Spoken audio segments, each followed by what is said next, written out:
कल्पना निर्माण 2 के first video में मैंने आपको दो कल्पनास पढ़ाई थी, अवलेय कल्पना एंड स्नेह कल्पना। आज हम उसी चैप्टर को कंटिन्यू करते हुए बचे हुए दो कल्पनास के बारे में जानेंगे। Hello everyone, myself Piyush Shende, final year BMA student and welcome to a channel simplified Ayurveda. Here we teach complex topic in simplified way. आज हम इस वीडियो में संधान कल्पना और पथ्य कल्पना के बारे में डिटेल में जानेंगे। तो चलिए स्टार्ट करते हैं कल्पना निर्माण 2 के थर्ड कल्पना से, जो है संधान कल्पना। आयुर्वेद में अल्कोहल कंटेनिंग ऐसे बहुत सारे प्रिपरेशन है जो अलग अलग डिसीजेस को ट्रीट करने के लिए यूज किए जाते हैं। इन फॉर्मुलेशंस को डिटेल में चरक चिकित्सा स्थान या फिर और अदर आयुर्वेदिक टेक्स्ट जैसे चिकित्सा प्रकरण में डिटेल में दिया गया है। जो मध्य वर्ग के प्रोडक्ट्स होते हैं, यानी जिसमें अल्कोहल या उसके जैसी सिमिलर चीजें यूज की जाती है, उसमें या तो इथाइल अल्कोहल होता है या शुक्त होता है, जिसे हम एसिटिक एसिड भी कह सकते हैं। आज हम कुछ ऐसे ही आसव और अरिष्ट के प्रिपरेशंस को बनाते कैसे है, उन्हें डिसीजेस में यूज कैसे करते हैं, ये हम संधान कल्पना के अंदर पढ़ेंगे। एमसीक्यू पॉइंट ऑफ व्यू से डिपार्टमेंट ऑफ आयुष ने AFI पार्ट 1 एंड 2 मिलाकर 40 आसव और अरिष्ट मेंशन किए उनके फार्मास्यूटिकल एंड थेराप्यूटिक इफेक्ट्स के साथ। Now let's see definition of संधान कल्पना। संधान कल्पना एक ऐसी प्रोसेस है जिसमें द्रव द्रव्य, मधुर द्रव्य, प्रक्षेप द्रव्य और संधान द्रव्य को इनर्ट वेसल में साथ में डाल दिया जाता है और कुछ टाइम के लिए सील पैक करके दूर अनडिस्टर्ब रख दिया जाता है, ताकि उसके अंदर के जो इंग्रेडिएंट्स है वो आपस में रिएक्ट करके हमें मेनली दो प्रोडक्ट्स दे, जो है आसव और अरिष्ट। एक और डेफिनेशन दी है बाय यादव जी, जिनके according Sandhan is that in which only द्रव द्रव्य और द्रव्य द्रव्य मिक्स विद ड्रग और अन्न etcetera is kept for long time. It is of two types, that is मध्य एंड शुक्त। नेक्स्ट इज सिग्निफिकेंस ऑफ संधान कल्पना। फर्स्ट, संधान कल्पना में सेल्फ जनरेटेड अल्कोहल होता है जो खुद ही एक प्रिजर्वेटिव की तरह काम करता है और मेडिसिन को खराब होने से बचाता है। सेकेंड, मद्य का जो तीक्ष्ण गुण है वो बॉडी में मेडिसिन को जल्दी से एब्जॉर्ब होने में हेल्प करता है। थर्ड, इनकी शेल्फ लाइफ इनफाइनाइट होती है, यानी अगर इन्हें प्रॉपर्ली स्टोर करके रख दिया जाए तो टाइम के साथ इनकी पोटेंसी और शार्पनेस दोनों इंक्रीज होती है। फोर्थ, इन प्रिपरेशंस की बायो अवेलेबिलिटी, यानी ये बॉडी में कितने अच्छे से यूज हो पाते हैं, एंड थेराप्यूटिक इफिकेसी मींस इलाज करने की जो क्षमता है वो भी एवरेज से थोड़ी ज्यादा होती है। एंड लास्टली, क्योंकि ये प्रिपरेशन लिक्विड फॉर्म में होते हैं, इसलिए बच्चों में और वृद्ध लोगों में इसे बहुत आसानी से दिया जा सकता है। नेक्स्ट इज क्लासिफिकेशन ऑफ आसव अकॉर्डिंग टू आचार्य चरक। आचार्य चरक ने सूत्रस्थान के 25th चैप्टर में 84 टाइप्स ऑफ आसव बताए, जिन्हें ब्रॉडली 9 आसव योनि के अंडर कैटेगराइज किया गया है। आपको बस आसव योनि का नाम और उनके नंबर याद रखने, जिसमें पहला है धान्य आसव, यानी ग्रेन से 6 आसव प्रिपरेशंस बनते हैं। सेकंड है फल आसव, यानी फ्रूट से 26 आसव प्रिपरेशंस बनते हैं। सिमिलरली मूल आसव यानी रूट से 11, सार आसव यानी हार्टवुड से 20 प्रिपरेशंस, पुष्प आसव यानी फ्लावर से 10 प्रिपरेशंस, खांड आसव यानी ब्रांचेस से 4 प्रिपरेशंस, पत्र आसव यानी लीव से 2 प्रिपरेशन, त्वग आसव यानी बाक से 4 प्रिपरेशंस, एंड लास्टली शर्करा आसव यानी शुगर से 1 प्रिपरेशन बनता है। ये 84 टाइप्स ऑफ आसव बताए हैं चरक ने ऑन द बेसिस ऑफ उनके ओरिजिन। लेकिन अगर इनके कॉम्बिनेशंस और संस्कार के हिसाब से देखा जाए तो आसव इन्यूमरेबल होते हैं, ये आपको ध्यान में रखना है। हमने थोड़ी देर पहले ये जाना कि संधान कल्पना से 2 टाइप्स के प्रोडक्ट्स बनते हैं, जो है मध्य एंड शुक्त।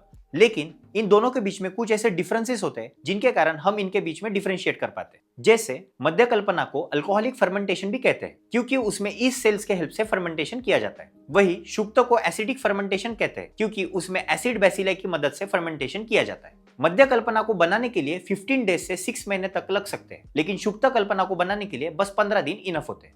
मध्य कल्पना में ऑलमोस्ट सारे प्रिपरेशंस में मधुर द्रव्य डाले जाते हैं एक्सेप्ट फॉर सूरा प्रिपरेशन, लेकिन शुक्त कल्पना में मेनली कार्बोहाइड्रेट्स का यूज होता है। एग्जांपल्स ऑफ मध्य कल्पना आर सूरा, सूरा बीज, सिधु, वारुनी, आसव, अरिष्ट एक्सेट्रा। और शुक्त कल्पना के एग्जांपल से शुक्त, सौवीर्य, संदाकी etcetera. Now next is general method of preparation. अब हम जनरल मेथड में ये देखेंगे कि संधान कल्पना एक्चुअली बनाई कैसे जाती है। हम इसे 3 स्टेजेस में पढ़ेंगे, पूर्व कर्म, प्रधान कर्म एंड पश्चात कर्म, जिसमें फर्स्ट है पूर्व कर्म। पूर्व कर्म मींस मेन कर्म करने के पहले करने वाली क्रिया। इसे हम प्रिपरेशन बिफोर मेन एक्शन भी कह सकते हैं। इसमें हम सबसे पहले जो पात्र में हम संधान कल्पना बनाने वाले हैं उसका सिलेक्शन करते हैं, फिर उसको धूपित करके उस पात्र का लेपन किया जाता है और जो भी ड्रग्स हम यूज करने वाले हैं उन्हें कलेक्ट करके एक जगह रख दिया जाता है। फिर आता है प्रधान कर्म मींस मेन प्रोसीजर और स्टेप्स। सबसे पहले द्रव्य द्रव्य को प्रिपेयर किया जाता है, उसके बाद मधुर द्रव्य और फिर प्रक्षेप द्रव्य डालकर अच्छे से मिक्स किया जाता है। उसके बाद पॉट को अच्छे से फिल करके सील पैक कर दिया जाता है और एक सुटेबल जगह पर रख दिया जाता है जहां वो डिस्टर्ब ना हो और संधान प्रोसेस अच्छे से कंप्लीट हो। फिर आता है पश्चात कर्म। इसमें हमें ये ऑब्जर्व करना होता है कि फर्मेंटेशन सही से हो रहा है या नहीं। उसके लिए कुछ इंपॉर्टेंट टेस्ट होते हैं जो मैं आपको वीडियो में आगे बताऊंगा। जब संधान कंप्लीट हो जाए तो उसे फिल्टर करके मैच्योरेशन होने देना है और फिर उसे सील पैक करके रख देना है फॉर फर्दर यूजेस। अब आपको इसेंशियल इंग्रेडिएंट्स फॉर संधान कल्पना क्या है वो तो समझ में आ ही गया होगा, राइट? द्रव द्रव्य, मधुर द्रव्य, प्रक्षेप द्रव्य एंड संधान द्रव्य। जिसमें से पहले के जो 3 द्रव्य है उससे आप फेमिलियर हो। आपको बस संधान द्रव्य में मधुक पुष्प या धात्की पुष्प लेते हैं एज फर्मेंटेशन इनिशिएटर्स, ये याद रखना है। नेक्स्ट इज अनुक्तमान इन संधान द्रव्य। जैसे हमने बाकी कल्पनाओं में भी पढ़ा था कि अनुक्तमान यानी अगर कहीं पर भी क्वांटिटी मेंशन ना हो तो एक स्पेसिफिक रेशियो में क्वांटिटी ली जाती है। जैसे द्रव्य द्रव्य का 1 द्रोण यानी 12.28 केजीस, मधुर द्रव्य का 1 तुला यानी 4.8 केजीस, मधु का हाफ तुला यानी 2.4 केजीस एंड प्रक्षेप द्रव्य का 1/10 तुला यानी मधुर द्रव्य के कंपैरिजन में 1/10 क्वांटिटी लेनी है। नेक्स्ट इज संधान विधि। क्वाथ और भेषज ड्रग्स को शक्कर, मधु या गुड़ और किण्व यानी फर्मेंटेशन एजेंट के साथ मिलाकर आसव के प्रॉपर मैन्युफैक्चरिंग के लिए एक साफ बर्तन में रख दिया जाता है। यह बर्तन संधान द्रव्य जैसे धात्की पुष्प या मधुक पुष्प डालने से धूपित और लेपित होना चाहिए। इसे फर्मेंटेशन पूरा होने के बाद फिल्टर किया जाता है और जो एंड में हमें प्रोडक्ट मिलता है हम चिकित्सक इन्हें आसव और अरिष्ट कहते हैं। अब फर्मेंटेशन प्रोसेस होने के दौरान कुछ इंपॉर्टेंट ऑब्जर्वेशंस होते हैं जिन्हें हमें नोटिस करना बहुत इंपॉर्टेंट होता है ताकि हमें पता चले कि हमारी प्रोसेस सही से चल रही है या नहीं। जिसमें फर्स्ट है फर्मेंटेशन प्रोसेस के शुरू में जो प्रक्षेप द्रव्य है जैसे कि धात्की पुष्प वो फर्मेंटिंग मीडिया की सरफेस के ऊपर फ्लोट करते हैं। सेकंड, इसकी कंसिस्टेंसी पानी के कंपैरिजन में थोड़ी ठीक होती है। एंड थर्ड, जिस रूम में संधान पात्र रखा है उसका टेम्परेचर लगभग 34 डिग्री सेल्सियस होना चाहिए और फर्मेंटिंग मीडिया का भी टेम्परेचर ऑलमोस्ट 34 डिग्री के आसपास ही रहेगा। ये कुछ जनरल ऑब्जर्वेशंस है जो हमें फर्मेंटेशन प्रोसेस के स्टार्ट होने के शुरू में ही मिलती है। बाकी अगर पूरे प्रोसेस के ऑब्जर्वेशंस को नोटिस किया जाए तो उसे हम 2 स्टेजेस में डिवाइड कर सकते हैं। First is during fermentation and second is after completion of fermentation process, जिसमें से फर्स्ट स्टेज में हमें ये 3 चीजें ऑब्जर्व करनी है। जब फर्मेंटेशन प्रोसेस होती रहती है तो संधान पात्र से हमें बबल्स के पॉप होने की आवाज आती रहती है। सेकंड, प्रक्षेप द्रव्य लिक्विड के सरफेस पर फ्लोट करते रहता है। एंड थर्ड, वेसल से थोड़ी थोड़ी अल्कोहल की स्मेल आना स्टार्ट हो जाती है। सेकेंड स्टेज है after completion of fermentation process. जब फर्मेंटेशन प्रोसेस पूरी कंप्लीट हो जाती है तो हमें 4 ऑब्जर्वेशंस देखने को मिलते हैं। फर्स्ट, प्रक्षेप द्रव्य पूरी तरीके से लिक्विड के अंदर डूब जाते हैं। सेकंड, हमारे इंग्रेडिएंट्स का स्मेल, कलर और उनके प्रॉपर्टीज हमें कंटेनर में दिखने और महसूस होने लग जाते हैं। थर्ड, लिक्विड से अब अल्कोहल की स्मेल प्रॉपरली आने लगती है। एंड फोर्थ, जो प्रोसेस के दौरान हमें बबल्स के पॉप होने की साउंड आती थी वो अब कंप्लीटली एब्सेंट होती है। इसके अलावा अगर आपको 100% श्योर होना है कि संधान प्रोसेस कंप्लीट हुई है या नहीं, इसके लिए हम 2 टेस्ट कर सकते हैं। First is burning candle test and second is lime water test, जिसमें फर्स्ट है बर्निंग कैंडल टेस्ट। इसमें बस कैंडल को जलाना है और वेसल के अंदर रख देना है। अगर कैंडल बुझ गई तो समझ जाना प्रोसेस अभी भी चल रही है, लेकिन अगर कैंडल बर्न होती रही तो समझ जाना कि प्रोसेस अभी कंप्लीटली पूरी हो चुकी है। क्योंकि जब संधान प्रोसेस कंटिन्यू होते रहती है तो उसके अंदर से कार्बन डाइऑक्साइड निकलता है जो कैंडल को बुझा देता है। लेकिन कंटेनर के अंदर अगर कैंडल कंटिन्यूअस जलते रही तो इसका मतलब अब कार्बन डाइऑक्साइड उसमें नहीं एमिट हो रहा, यानी संधान प्रोसेस कंप्लीट हो चुकी है। इन शॉर्ट, अगर कैंडल बुझ गई इसका मतलब प्रोसेस कंटिन्यू चल रही है और अगर कैंडल जल रही है तो इसका मतलब प्रोसेस कंप्लीट हो चुकी है। Second is lime water test. इस टेस्ट में भी हम CO2 की प्रेजेंस को टेस्ट करते हैं। इस टेस्ट में एक रबर ट्यूब को संधान पात्र से टेस्ट ट्यूब तक जोड़ा जाता है जिसमें लाइम वाटर भरा होता है। ये गैस को जो संधान पात्र में बनती है टेस्ट ट्यूब तक पहुंचाने में मदद करता है। इस टेस्ट के दौरान लाइम वाटर में हवा के बबल्स दिखाई देंगे और लाइम वाटर का कलर दूध जैसे दिखाई देने लगता है, जो फर्मेंटेशन के दौरान कार्बन डाइऑक्साइड रिलीज होने की वजह से होता है। इसका केमिकल रिएक्शन इस तरह होता है। लाइम वाटर यानी कैल्शियम हाइड्रोक्साइड जब वेसल के कार्बन डाइऑक्साइड के साथ रिएक्ट करेगा तो कैल्शियम कार्बोनेट बनाता है जो मिल्की व्हाइट अपीयरेंस देता है। इसीलिए अगर लाइम वाटर का कलर मिल्की व्हाइट हुआ इसका मतलब कार्बन डाइऑक्साइड अभी भी प्रेजेंट है और प्रोसेस चल रही है। लेकिन अगर कलर चेंज नहीं हुआ तो कोई केमिकल रिएक्शन नहीं हुई है, विच मीन्स कार्बन डाइऑक्साइड उसमें प्रेजेंट नहीं है और हमारी प्रोसेस कंप्लीट हो चुकी है। Next is important factors for आसव एंड अरिष्ट प्रिपरेशंस। अब हम कुछ इंपॉर्टेंट फैक्टर्स देखेंगे जो आसव और अरिष्ट प्रिपरेशन के लिए बहुत ज्यादा नेसेसरी होते हैं। जिसमें फर्स्ट है सही संधान पात्र चूज करना। सेकेंड, वो पात्र को धूपन और लेपन करना। थर्ड, संधान प्रोसेस करने की जगह डिसाइड करना और फोर्थ, सही रूम टेम्परेचर डिसाइड करना। अब हम ये चारों फैक्टर्स 1 बाय 1 समझते हैं। जिसमें फर्स्ट है संधान पात्र सिलेक्शन। संधान प्रोसेस के लिए वेरियस टाइप्स ऑफ पात्र यूज कर सकते हैं। जैसे अगर टेक्स्ट में मेंशन नहीं किया हो तो जनरली हम अर्दन वेसल लेते हैं, ऐसा अंडरस्टूड होता है। उसके अलावा हम मेटेलिक पॉट भी यूज कर सकते हैं क्योंकि अर्दन पॉट बार बार यूज करना पॉसिबल नहीं। आज के समय में food grade plastic tank container use होते हैं फॉर फर्मेंटेशन प्रोसेस क्योंकि ये रियूजेबल होते हैं, कन्वीनियंट होते हैं और इसमें जो इनिशिएटर्स बचते हैं वो हम रीयूज कर सकते हैं during next procedures. Next factor is धूपन एंड लेपन ऑफ पात्र। धूपन के लिए अगरू, चंदन और गुग्गुल जैसे ड्रग्स यूज करते हैं पात्र के अंदर द्रव्य डालने से पहले। और लेपन के लिए मधु, पिपली या घृत प्लस पिपली यूज किया जाता है लेपन करने के लिए। और ये दोनों प्रोसेसेस संधान प्रोसेस को कंप्लीट करने के लिए बहुत ज्यादा इंपॉर्टेंट होती है, क्योंकि धूपन और लेपन प्रोसेस बर्तन को स्टेरलाइज करने के लिए बहुत ज्यादा इंपॉर्टेंट होती है। और ये जो अर्दन पॉट के अंदर पोर्स होते हैं उसको भी फील करने के लिए बहुत ज्यादा यूजफुल होते हैं, ताकि इसके अंदर से लिक्विड बाहर ना आए। इतना ही नहीं, ये हवा को बाहर से आने के लिए भी रोकता है, ताकि इसके अंदर जो लिक्विड है वो खराब होने से बचा रहे। Third factor is place for fermentation. Sandhan process के लिए कैसी जगह होनी चाहिए उसके लिए अलग अलग रेफरेंस में अलग अलग बातें बताई गई है, जिसमें से आचार्य चरक और सुश्रुत ने कहा है कि संधान पात्र को धान्य राशि में रखना चाहिए। And fourth factor is importance of room temperature. Specific micro organisms के optimum growth and product formation के लिए स्पेसिफिक टेम्परेचर का होना बहुत ज्यादा इंपॉर्टेंट होता है। इन जनरल फर्मेंटेशन प्रोसेस को शुरू करने के लिए ऑप्टिमम टेम्परेचर रेंज है 20 to 35 डिग्री सेल्सियस। और ये भी मेक श्योर किया जाता है कि उस वेसल पर डायरेक्ट सनलाइट या एयर का असर ना पड़े। अब हम तब से ये पढ़े जा रहे हैं कि आसव और अरिष्ट क्या है, उनके टेस्ट क्या होते हैं, उनके ऑब्जर्वेशंस क्या है, एक्सेट्रा। लेकिन आसव और अरिष्ट एग्जैक्टली होता क्या है और उनके बीच में क्या डिफरेंसेस है, ये हम इस टेबल के हेल्प से जानते हैं। ऐसी मध्य प्रिपरेशन जिसमें पानी तो है लेकिन बॉईल नहीं किया जाता है उसे आसव कहते हैं, और जिसमें क्वाथ यूज किया जाता है और फिर फायर का यूज होता है उसे अरिष्ट कहते हैं। सेकंड, आसव द्रव प्रदान होता है क्योंकि उसमें ज्यादा पानी होता है, वही अरिष्ट द्रव्य प्रदान होता है। थर्ड, आसव यूजुअली शीत वीर्य वाले ड्रग से बनाया जाता है और अरिष्ट उष्ण वीर्य वाले ड्रग से। फोर्थ, अरिष्ट आसव के कंपैरिजन में ज्यादा पोटेंट होता है यानी इफेक्टिव होता है। फिफ्थ, आसव पित्तज व्याधि में यूजफुल होता है और अरिष्ट वात और कफज व्याधि में। आसव बच्चों में यूज किया जाता है, वही अरिष्ट जवान और वृद्ध लोगों में भी यूज किया जा सकता है। अब दोनों का डोज एक पल यानी 48 ml होता है और इसकी शेल्फ लाइफ 10 साल तक होती है। अब हम आसव और अरिष्ट के एक एक एग्जांपल देख लेते हैं, जिसमें पहला है द्राक्षा अरिष्ट। इंग्रेडिएंट्स में सबसे पहले क्वाथ द्रव्य आएगा, जिसमें द्राक्षा यानी ग्रेप्स 2.5 kg लेना है, उसे 26 लीटर पानी में डालकर क्वाथ बनाने के लिए फायर पर रख देना है और 1/4 रिड्यूस करना है जब तक बस 6.5 लीटर क्वाथ ना बच जाए। उसके बाद प्रक्षेप द्रव्य में धातु पुष्प तो रहेगा ही एज फर्मेंटेशन इनिशिएटर, तो उसे 250 ग्राम लेना है और बाकी सभी को 50 ग्राम लेना है, जिसमें चतुर्जातक याद रखो यानी त्वक, एला, पत्र एंड नागकेशर। उसके अलावा विडंग, मरीच और पिपली लेना है और एंड में मधुर द्रव्य लेना है गुड़ इन 10 kg क्वांटिटी। अब बात करते हैं कि द्राक्षा अरिष्ट बनाते कैसे। That is method of preparation. द्राक्षा यानी रेजिन्स और पानी लेकर उसका क्वाथ बनाया जाता है। फिर इस प्रिपेयर्ड क्वाथ में गुड़ यानी जैगरी को डिसॉल्व किया जाता है और प्रक्षेप द्रव्य जो चूर्ण के रूप में है उन्हें अच्छे से मिक्स किया जाता है। फिर इसे संधान यानी फर्मेंटेशन के लिए छोड़ दिया जाता है। संधान प्रोसेस कंप्लीट होने के बाद इसे फिल्टर करके अच्छे से स्टोर किया जाता है फॉर फर्दर यूजेस। इसका यूज उराह कष्टता यानी चेस्ट इंजुरी, क्षय यानी वेस्टिंग, कास यानी कफ, श्वास यानी अस्थमा या breathing related disorders and diseases of throat में यूज किया जाता है। इतना ही नहीं, ये बल कारक और मल शोधक भी होता है। इसका डोज 1 से 2 तोला होता है और इसे खाना खाने के बाद पानी के साथ लिया जाता है। नेक्स्ट फॉर्मुलेशन है उशीर आसव। अब उशीर आसव में बहुत सारे ड्रग्स यूज किए जाते हैं, लेकिन मैं आपको जितने बता रहा हूँ उतने आप एटलीस्ट लर्न कर लेना। जिसमें फर्स्ट इंग्रेडिएंट ऑब्वियस है, उशीर रहेगा। उसके बाद पी नाम से 6 इंग्रेडिएंट्स याद रखना है, पद्म, पद्मक, पाठा, पुंडरीक, पटोल और प्रियंगु। उसके बाद गंभारी, शालमली, कांचनार और जम्बू।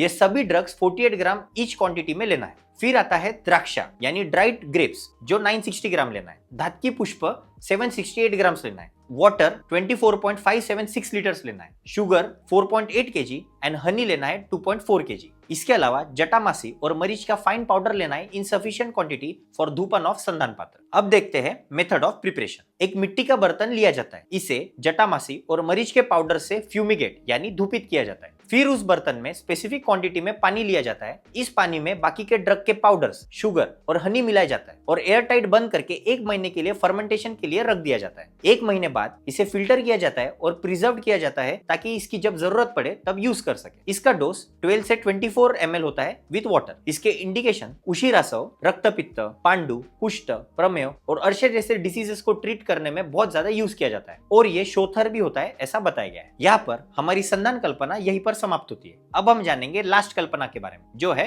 पथ्य कल्पना। आयुर्वेद में ऐसा मानते हैं और ये सच्चाई भी है कि एक अच्छी और प्रॉपर डाइट किसी भी डिसीज को ट्रीट करने के लिए 100 मेडिसिन के बराबर होती है और जो डाइट पेशेंट के हेल्थ को रिकवर कर सकता है वो और कोई भी चीज नहीं कर सकती। सो पथ्य is defined as the factor which is beneficial to both body and mind. इसकी डेफिनेशन है द आहार एंड विहार which is beneficial and nutritional to body and also gives happiness to the mind is called as पथ्य and opposite to it is called as अपथ्य। Now significance of पथ्य कल्पना। आचार्य ने पथ्य कल्पना की बहुत ज्यादा इंपॉर्टेंस बताई है। उन्होंने कहा है कि अगर कोई पेशेंट होलसम फूड कंज्यूम करता है तो उसे कोई भी मेडिसिन लेने की जरूरत नहीं, और अगर कोई पेशेंट लगातार अनहोलसम फूड कंज्यूम करता है तो उसे भी कोई मेडिसिन लेने की जरूरत नहीं है। ऐसा इसीलिए क्योंकि सेकंड सिचुएशन में जो मेडिसिन आप कंज्यूम कर रहे हैं वो अपना इफेक्ट शो ही नहीं कर पाएगी ड्यू टू कंजप्शन ऑफ अपथ्य डाइट, और इसीलिए आचार्य काश्यप ने पथ्य आहार को महाऔषधि ऐसा भी कहा है। सेकेंड सिग्निफिकेंस इज पथ्य वो है जो विशिएटेड दोषास को नॉर्मलिसी में लाता है, और अपथ्य वो है जो दोषास के अंदर विशिएशन और एबनॉर्मलिटीज लाता है। पथ्य कल्पना को अलग अलग फॉर्म्स ऑफ प्रिपरेशन में दिया जाना चाहिए, जैसे मंद, पेया, यवागु एंड विलेपी, डिपेंडिंग अपॉन स्ट्रेंथ ऑफ रोगी, रोग and type. Third, Acharya Sushruta के अनुसार 4 प्रिपरेशंस को पथ्य कल्पना कहा गया है, जो है मंद, पेया, यवागु एंड विलेपी। हम इन 4 कल्पना को डिटेल में पढ़ेंगे और इसके अलावा कुछ ऐसे प्रिपरेशंस देखेंगे जो बाकी टेक्स्ट में पथ्य कल्पना के अंदर इंक्लूड किए गए हैं, जिसमें पहली प्रिपरेशन है मंड। जब राइस को पानी के साथ अच्छे से उबाला जाता है उसके बाद जो लिक्विड प्रिपरेशन हमें मिलता है उसे मंड कहते हैं। इन शॉर्ट, मंड ग्रुएल वाटर को कह सकते हैं। मंड 3 टाइप्स के होते हैं जो उसकी क्लीनिंग फ्रीक्वेंसी पर डिपेंड करता है कि वो 1, 2 या 3 बार साफ किया गया है। इसे फ्राइड लाजा, लाजा बिना फ्राई किए हुए और तंडुल को लेकर बनाया जाता है। अब हम देखेंगे general method of preparation of मंड। राइस टू वाटर का रेशियो इसमें 1:14 लेते हैं और एक साथ उबाला जाता है। जब चावल अच्छे से उबल जाते हैं तो उस मिक्सचर को फिल्टर किया जाता है और जो लिक्विड पोर्शन हमें मिलता है उसे मंड कल्पना कहते हैं। ये लिक्विड को अगर शुंठी और सेंधव लवण के साथ मिक्स किया जाए तो ये बहुत अच्छा दीपन और पाचन का काम करता है। मंड ग्रुअल के पानी को कहते हैं और इसके कुछ इंपॉर्टेंट एक्शंस होते हैं, जैसे फर्स्ट, मंड अग्नि यानी डाइजेस्टिव फायर को स्टिमुलेट करता है। सेकेंड एक्शन इज वात अनुलोमन, यानी वात की जो नेचुरल डायरेक्शन होती है डाउनवर्ड फ्लो करने की, उसे उसी डायरेक्शन में फ्लो करने के लिए हेल्प करता है। थर्ड एक्शन इज मंड स्रोतास के चैनल्स को सॉफ्ट करने के लिए हेल्प करता है। और फोर्थ, वो स्वेट जनन होता है, यानी वो बॉडी में स्वेट को इंड्यूस करता है।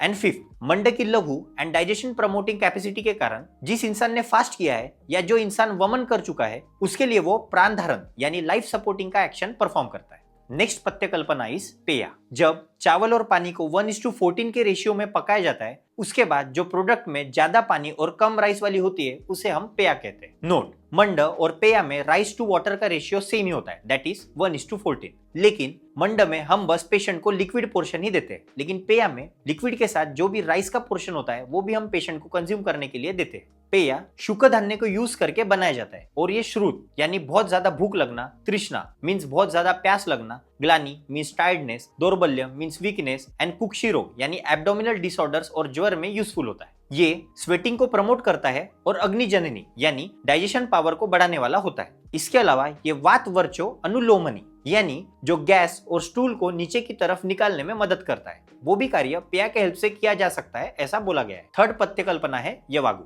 आचार्य चक्रपाणी के अकॉर्डिंग यवागु 2 टाइप्स के होते हैं, एक जो वीर्य प्रदान औषध द्रव्य से बनाए जाते हैं एंड सेकेंड जो रस प्रदान आहार द्रव्य से बनाए जाते हैं। अब वीर्य प्रदान औषध द्रव्य 3 टाइप्स के होते हैं, तीक्ष्ण वीर्य, मध्य वीर्य एंड मृदु वीर्य। तीक्ष्ण वीर्य के एग्जाम्पल है शुंठी एंड पिपली। मध्य वीर्य द्रव्य में बिल्व और अग्निमंत आता है एंड मृदु वीर्य में आमल की। नाउ थर्ड कॉलम है क्वांटिटी ऑफ वीर्य द्रव्य बॉइल्ड इन 64 तोला वाटर, यानी कितना क्वांटिटी ऑफ ड्रग यूज किया जाता है बॉइल करने के लिए इन 64 तोला वाटर। तो तीक्ष्ण वीर्य द्रव्य हाफ कर से यूज किया जाता है, मध्य वीर्य के जो ड्रग्स होते हैं वो हाफ पल एंड मृदु वीर्य के 1 पल। सेकेंड है प्रिपरेशन ऑफ यवागु विथ रस प्रदान आहार द्रव्य। क्वाद द्रव्य 1 अंजलि यानी 16 तोला क्वांटिटी में लिया जाता है, उसको 256 तोला पानी के साथ उबाला जाता है और तब तक उबालते हैं जब तक उसकी क्वांटिटी हाफ ना रह जाए। इस लिक्विड से यवागु बनाया जाता है। नोट, इफ यवागु is prepared with only water then 6 times water should be used. Acharya Kashyap के अकॉर्डिंग यवागु बनाने के लिए राइस इज टू वाटर का रेशियो 1:20 लेते हैं, जो फ्लक्चुएट भी कर सकता है, कभी 1:15 भी ले सकते हैं या कभी 1:10 भी। फोर्थ पथ्य कल्पना है विलेपी। विलेपी बनाने के लिए राइस इज टू वाटर का रेशियो 1:4 होता है और उसे तब तक उबाला जाता है जब तक उसका थिक पेस्ट ना बन जाए। विलेपी तर्पणीय होती है यानी रिफ्रेशिंग इफेक्ट देती है, बॉवेल को बाइंड करती है, लघु होती है एंड वृद्धि यानी गुड फॉर हार्ट होती है, ऐसा बताया गया है। अब सुश्रुत ने बताए हुए 4 पथ्य कल्पना के अलावा कुछ और ऐसे प्रिपरेशन है जिसे हम शॉर्ट में देख लेते हैं, जिससे फिफ्थ है अन्न या ओदन कल्पना। डलहन और भाव प्रकाश के अकॉर्डिंग अन्न या ओदन कल्पना बनाने के लिए राइस इज टू वाटर का रेशियो 1:5 लेना है, ऐसा बताया गया है। सिक्स्थ कल्पना है कृषार यानी खिचड़ी। क्रिशार बनाने के लिए राइस के 2 पार्ट्स, माश का 1 पार्ट, तिल का हाफ पार्ट लेना है और 6 टाइम वाटर के साथ बॉईल करना है जब तक उसमें कोई लिक्विड प्रेजेंट ना रहे। नेक्स्ट प्रिपरेशन है यूश। इसमें द्रव्य को कल्क के फॉर्म में लिया जाता है एंड द्रव्य टू वाटर का रेशियो 1:14 लिया जाता है और उसे बॉईल करने के बाद जो भी फिल्टर करने के बाद लिक्विड मिलता है उसे यूश कहते हैं। 8th है तक्र। अकॉर्डिंग टू सुश्रुत, दही को चर्न करने के बाद जब उसके अंदर का मक्खन निकाल लिया जाता है और उसमें half quantity of water add किया जाता है तो उसे तक्र कहते हैं। आचार्य चरक के अकॉर्डिंग तक्र 3 टाइप्स के होते हैं एंड भाव प्रकाश के अकॉर्डिंग 5 टाइप्स के। Now last second preparation is खड़ एंड काम्बलिका। खड़ एंड काम्बलिका आर स्पेशल टाइप्स ऑफ यूश प्रिपरेशन। यूश बनाने के लिए पानी का इस्तेमाल किया जाता है, लेकिन खड़ में तक्र का और काम्बलिक में मस्तु यानी दही के ऊपर जो तरल भाग होता है उसे लिक्विड मीडिया की तरह यूज करके यह फॉर्मुलेशन बनाया जाता है। अब लास्ट पत्य कल्पना में हम पढ़ेंगे राग षडाव। इसमें जो कच्चा आम होता है उसे पानी के साथ बॉईल करके उसका क्वाद बनाया जाता है और उसमें जैगरी, तिल और शुंठी को अच्छे से मिक्स किया जाता है और ये प्रिपरेशन को राग षडाव ऐसा कहते हैं। तो इस प्रिपरेशन के साथ हमारी पूरी पत्य कल्पना और साथ में कल्पना निर्माण 2 पूरा चैप्टर यही समाप्त होता है। पत्य कल्पना में अगर आपको बाकी कोई भी चीज याद ना रहे तो केवल ये 5 प्रिपरेशन के नाम और उनके रेशियोज अच्छे से याद रखना, जिसे मैं आपको टेबल फॉर्म में रिवाइज करवा देता हूँ। तो टेबल में लेफ्ट साइड में पत्य कल्पना के नाम दिए एंड राइट साइड में टंडुल यानी राइस इज टू वाटर का रेशियो, जिसमें फर्स्ट है मंड एंड पेया जिसका रेशियो 1:14 होता है as per most text. Second is यवागु जिसका रेशियो 1:6 है as per Sushruta. Third is विलेपी जिसका रेशियो 1:4 लेना है as per Sushruta and fourth is ओदन जिसका रेशियो 1:5 लेना है एज पर दलहन। यहाँ पर हमारे कल्पना निर्माण 2 के चारों कल्पना समाप्त हुए, जिसे हमने 2 वीडियोस में कवर किया ताकि आपको हर एक कल्पना अच्छे से समझ में आए और आप कंफ्यूज ना हो। कल्पना निर्माण 2 के पहले के 2 कल्पना अगर आपने नहीं पढ़े तो नीचे उस वीडियो का लिंक डिस्क्रिप्शन में आपको मिल जाएगा। That's it for this video. Thank you for watching till and. Stay healthy and keep simplifying.